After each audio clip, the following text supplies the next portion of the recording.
There are two designs, but first, the poison, nicotine. Buy a box of Copenhagen or Skoal and dump it in a cup. Then put in 2 ounces of rubbing alcohol and let it set overnight. The alcohol keeps the nicotine from breaking down. Then pour the mess into a piece of cloth.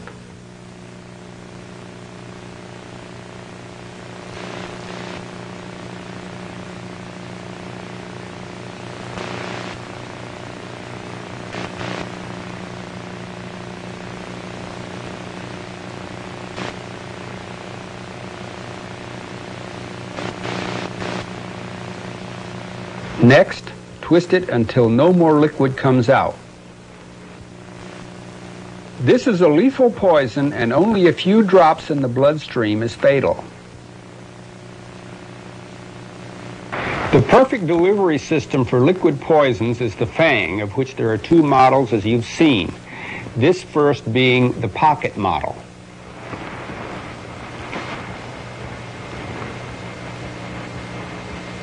As you can see, the components are simple.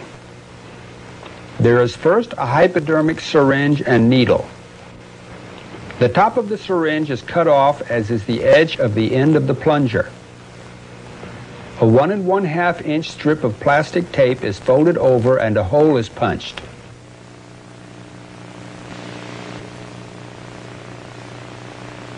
This tab is put on and a number 18 gauge needle is then twisted on.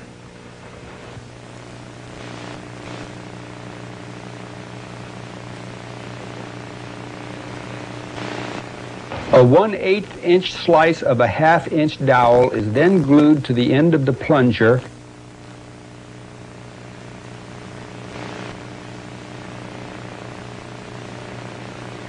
and glued around and pushed into a 3 11/16 inch piece of 5/8 inch PVC tubing.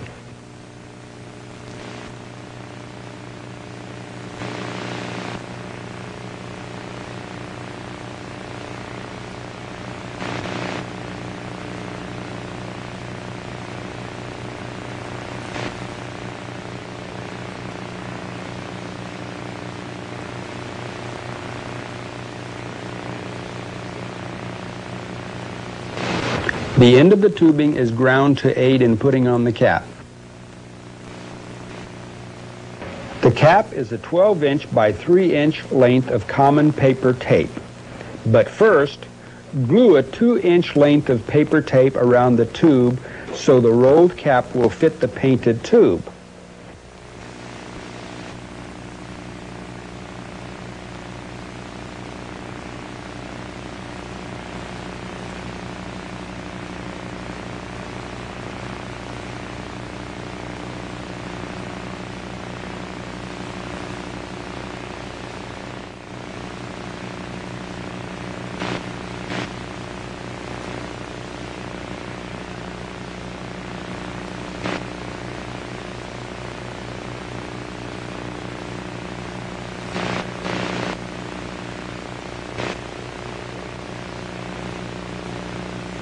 Then a 1/8 inch slice of 5/8 inch dowel is glued and shoved in the end.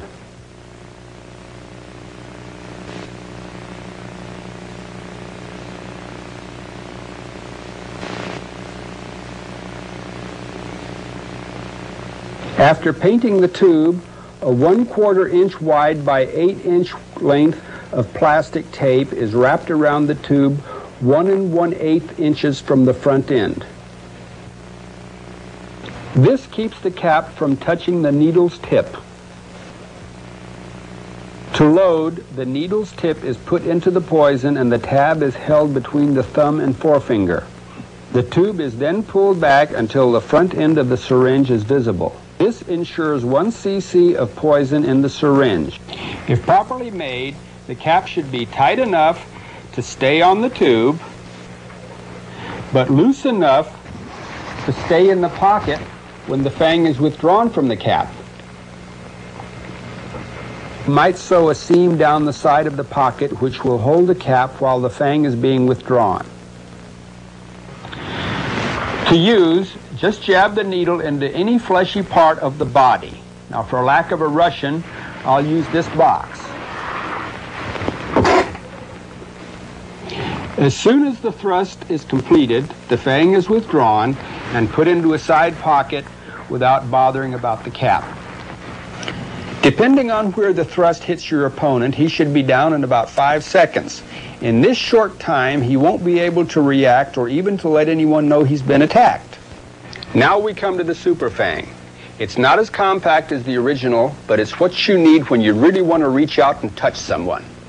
Its extra length will make your attack less noticeable. For instance, say you're in a bar standing beside 2 Russians. Your super fang is tucked in your belt or in your sock. You take it out, arm it, reach around the first Russian, and thrust it into the nether quarters of the furthest Russian. If your victim is as hardy as Russians are purported to be, he may have time to clobber his comrade. Then his comrade would clobber him just as his knees were buckling. It would be obvious that one Russian killed the other, so you would have killed 2 birds with 1 stone, as it were. I'm sure you can come up with many ideas of how to make the extra length come in handy. And don't discount the flat black finish, which makes it nearly invisible in dim light. The super fang has 2 different locking mechanisms to keep the needle in place both at rest and when armed. This first is less complicated but not so handy, as the user must look at it in order to prepare it for use. This might necessitate going to the John to arm the weapon. Even so, in most cases, this should present no problem. This basic super fang is composed of a piece of 5/8 inch PVC tubing exactly 11 3/8 inches long. A 1/8 inch hole is drilled 7/16 of an inch from the end. The action consists of a 7 7/8 inch length of 3/8 inch dowel. 2 1/8 inch holes are drilled into one end, the first a 1/2 inch from the end, and the second 1 7/8 of an inch from the first. One end of the dowel is notched to give greater surface to the glue between the dowel and the hypo's plunger. The flat end of the plunger is cut around so there is no part wider than the dowel. A glue gun is best to attach the dowel to the plunger. The PVC tube and the dowel are painted with a non-reflective flat black. This makes the weapon hard to see in dim light.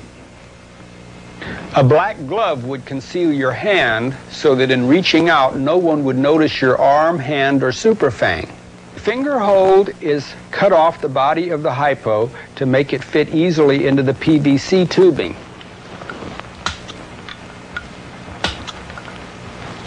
After 1 cc of poison is drawn into the hypo, a peg is pushed through the tube's hole and into the second hole in the dowel. This fits snugly and keeps the needle from sticking the operator. To arm the super fang, the peg is removed, the large dowel is pushed forward flush with the tube, and the peg reinserted. To leave the needle exposed is to take the chance of sticking yourself when you put the fang back into your belt or sock. So be sure to return the dowel to the unarmed position. Now for a word about the needles themselves. Unlike needles for people, these are number 18s for livestock and are much stronger and will go through any clothing without bending. They can be bought at just about any farm supply store. This next model. The peg is glued into the single hole in the dowel, which is only 6 1/8 inches long.